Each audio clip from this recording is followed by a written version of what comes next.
Il me semble que dans le passé, il n'y a pas si longtemps que ça, on avait eu des coureurs sur un contre-la-montre de ce même style qui avait été hors délai. En tout cas, ce qui est sûr, c'est que ce début d'étape nous permet de faire le classement à l'envers et de voir que c'est bien Matteo Vercé, la lanterne rouge, qui s'élance en premier et qui va avoir aussi la ferveur du public. Lorsque vous êtes le premier coureur à vous élancer comme ça, voilà, ça fait depuis ce matin très tôt que le public vous attend. Et Matteo va être très encouragé évidemment lorsqu'il arrivera dans la montée de Péragude. Il ne sera pas en tout cas pas longtemps sur le hot seat, comme on a coutume de l'appeler, puisque vous le voyez derrière. Oh bah il régale jusqu'au bout, voilà. Matteo. Ça c'est la classe. Ouais. Voilà, il en baffe pas trop dans ce dernier mur. Et il va avoir le meilleur temps. Allez, au sprint, moins de 30. Jette le vélo. Ça va pas le faire. Ça va pas le faire. Ça va pas le faire. Aïe aïe aïe, 67 centièmes. Il a rattrapé Arnaud Delis. Allez Arnaud, tu le bats au sprint. En tout cas, gros temps de référence là que va établir Luc Plapp sur la ligne d'arrivée. Premier temps canon. Il coupe la ligne en moins de 25 minutes, 24, 58 et 44 centièmes, à plus de 26 km/h de moyenne pour l'Australien. Nouveau meilleur temps.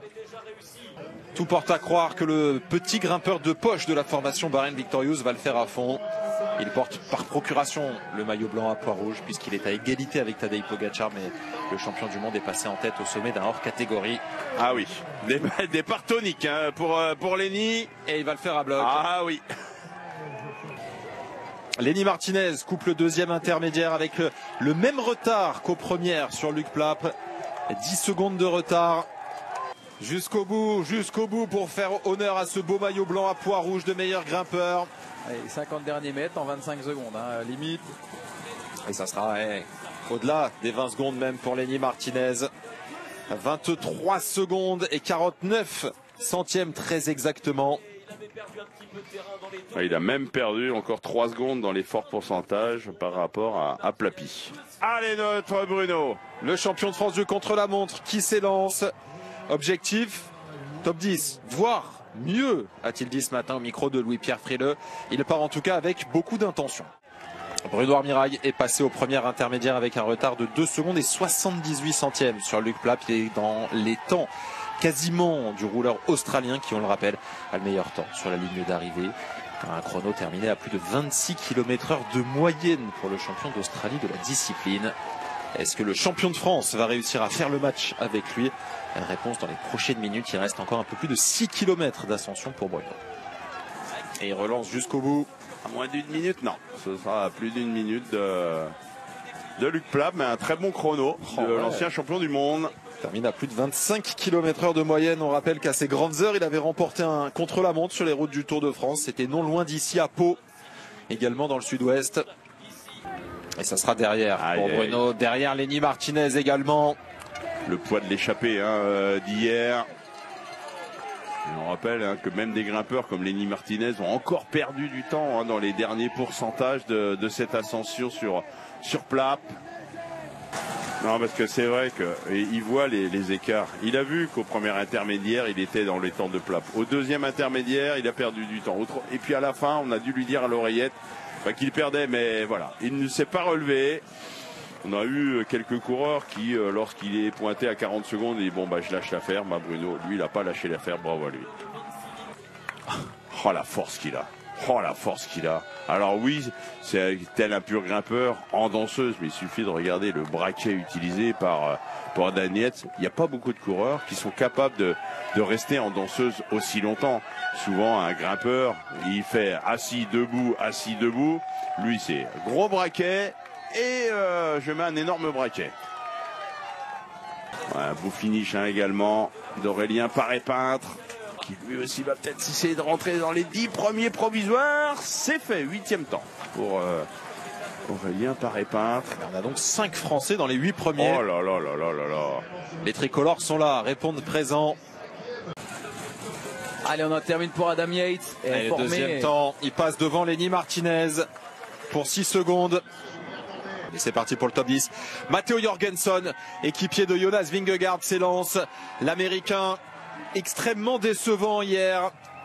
Son équipe, sa formation comptait beaucoup sur lui pour mettre en place un hydre à 2 têtes. Résultat, il est complètement passé à côté de sa première étape de montagne. Romain Grégoire en termine. Il va y avoir un temps dans le top 10 peut-être pour le coureur franc-comtois. Encore un Français dans le top 10. Ouais, ça va être plus puncher que grimpeur, mais ça montre que voilà, malgré son jeune âge, après une dizaine de jours, il est encore capable d'être bien sur un contre-la-montre en montagne.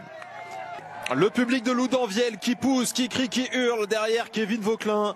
Premier Français au classement général, 5e, et qui s'élance avec l'ambition évidemment de confirmer son excellent début de Tour de France. On ne connaît pas ses limites à Kevin.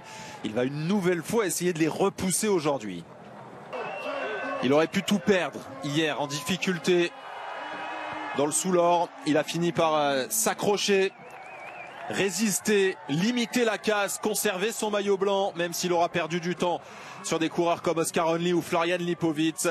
Aujourd'hui, lui aussi mise gros sur ce contre-la-montre, le vainqueur du premier contre-la-montre disputé à Caen. Alors que Matteo Jorgensen arrive au deuxième point intermédiaire. Et il sera dans la même seconde que Luc Plapp, 9/10 d'avance seulement pour l'Américain. Ouais, on va voir. On rappelle que Plapp a vraiment fini très très fort. Et on rappelle que Jorgensen avait quasiment 9 secondes d'avance sur Luc Plapp au premier intermédiaire. Il a donc quasiment perdu tout ce bénéfice. Jonas Vingegaard, c'est parti pour le Danois. Il avait été resplendissant à Combloux en 2022 pour aller s'offrir la victoire sur les routes du Tour. Qu'en sera-t-il aujourd'hui au lendemain d'une cuisante raclée prise sur les pentes d'Otakam? C'est parti pour le champion du monde, maillot jaune sur les épaules. 10 km 900 d'efforts en solitaire pour grimper sur l'altiport de Peyragudes. L'altiport 007 d'ailleurs. Sera-t-il en mesure de confirmer son ultra domination? Il est le grandissime favori de cet effort solitaire. Et je crois qu'on a le temps de Remco Evenepoel après le départ. Ouh là là là là là là. Remco Evenepoel qui est parti sur des standards de champion du monde de la discipline. Quasiment 10 secondes d'avance sur Matteo Jorgensen, sur Primoz Roglic et donc 12 secondes sur Kevin Vauquelin. Contre la montre, feu d'artifice aujourd'hui à l'occasion de la 13e étape de ce Tour de France 2025. Tous les coureurs sont maintenant en course et Tadej Pogačar, comme à son habitude, prend énormément de risques dans cette partie plane. Alors que Roglic continue à faire un superbe chrono. 30 secondes oui. de mieux pour Roglic par rapport à Jorgensen. Dans son exercice de prédilection aussi, Primoz Roglic qui est en train de se réveiller et de se révéler ici à Peyragudes. Il est dans le match. Choix de matériel important, peut-être décisif pour Jonas Vingegaard qui, vous le voyez, vient talonner donc Remco Evenepoel au premier intermédiaire, mais la route est encore longue. Oh, il va même faire avec un vélo traditionnel mieux ou quasiment dans le temps de Remco Evenepoel. Incroyable, Tadej Pogačar qui est en avance sur Remco Evenepoel. 4 secondes d'avance sur Remco Evenepoel au premier point intermédiaire. Il a fait le choix de ne pas mettre les prolongateurs, de ne pas partir avec son vélo de chrono. Eh bien, il n'y a rien à faire face à l'ogre slovène qui vient dévorer ce premier intermédiaire. Mais ce sera intéressant de voir Remco Evenepoel. Oh, il va être battu par Plapp. Ouais, battu Matteo Jorgensen, pourtant en avance sur Luc Plapp aux 2 intermédiaires, mais qui finit par être battu par l'Australien. Confirmation aussi que Kevin Vauquelin est en train de perdre du temps sur cet intermédiaire. Oui, notamment par rapport à Oscar Onley. On rappelle que Kevin Vauquelin était parti beaucoup plus vite que le jeune coureur de la Picnic. Et là, la tendance est en train de s'inverser en attendant les passages de Evenepoel et de Lipovitz, qui sera le prochain coureur à passer au 2e intermédiaire. Même s'il limite bien la casse, Kevin Vauquelin, c'est le 6e temps au 2e inter. Pas de surprise. En revanche, regardez, Tadej Pogačar continue de creuser. 18 secondes d'avance maintenant sur Jonas Vingegaard. La confirmation de ce que l'on a vu depuis plus d'un an maintenant, de ce que l'on a bien entrevu hier également sur Otakam. Primoz Roglic en termine. Les derniers hectomètres pour le coureur slovène qui a remporté plusieurs Vuelta, un Tour d'Italie, mais qui continue de buter sur le Tour de France. Et là, ça va être un excellent temps pour lui, le meilleur, 24 minutes et 20 secondes à quasiment 27 km/h de moyenne. Jonas Vingegaard, même impression que Remco Evenepoel, hein, il se sert assez peu de ses prolongateurs. Ouais, mais malgré tout, il est quand même meilleur temps. Hein.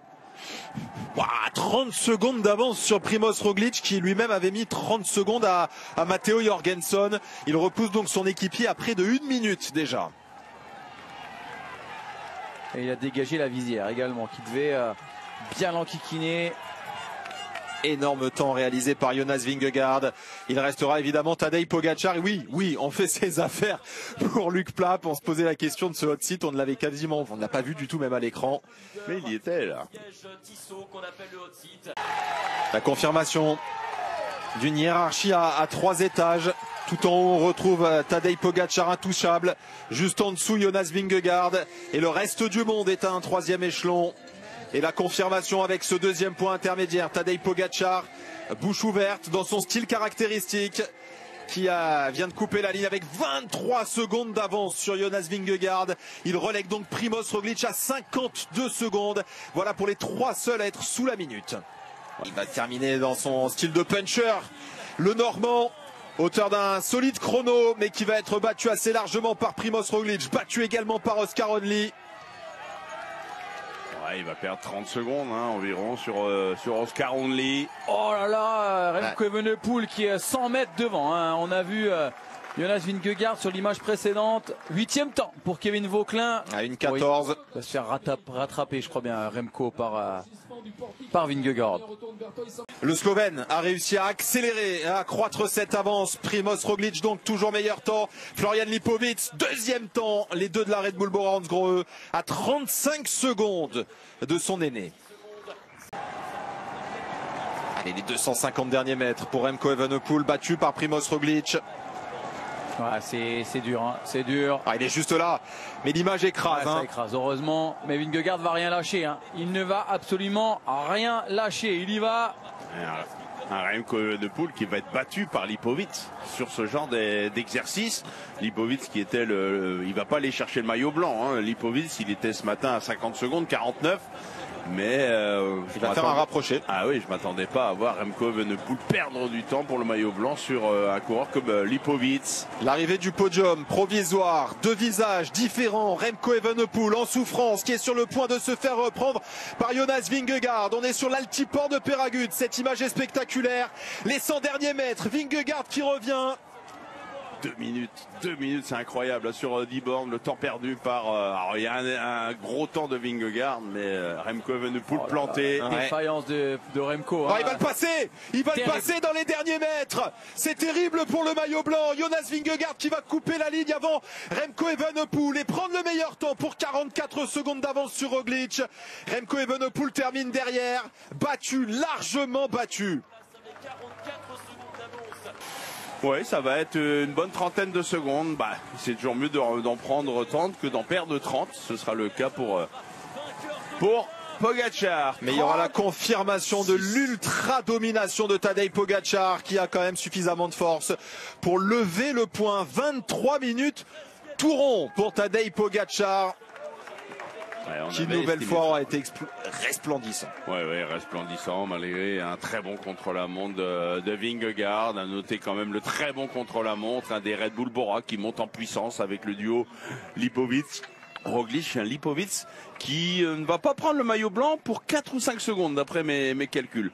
Les enseignements, voilà, c'est que Pogačar est au-dessus et que Remco, ça va pas au mieux, même sur son terrain de prédilection. 23 minutes, tout rond pour Tadej Pogačar qui boucle donc cette 13e étape la plus rapidement avec 36 secondes d'avance sur Vingegaard. Le duo de la Red Bull Bora Hansgrohe est juste derrière. Le premier français, Lenny Martinez, termine lui 9e, ma chère Géraldine. Du coup, il a accru, Tadej Pogačar a accru son avance effectivement sur Jonas Vingegaard. On le voit, plus de 4 minutes. Et après, faut sortir les jumelles. Evenepoel 7,24, Lipovic 7,30. D'ailleurs, il y a un beau match là pour le maillot blanc et pour le podium entre les coureurs les plus jeunes avec Oscar Onley, Kevin Vauquelin qui perd un rang pour 4 petites secondes face à l'Écossais Oscar Onley. Et puis après, bien dans le top 10, on retrouve toujours Matteo Jorgensen, Félix Gall, Johannessen. Mais Matteo Jorgensen, maintenant, c'est plus du tout un danger pour Jonas Vingegaard. Il est à 14 minutes. Donc, quand bien même on voudrait utiliser la supériorité numérique, on peut le laisser partir sans problème, Matteo Jorgensen.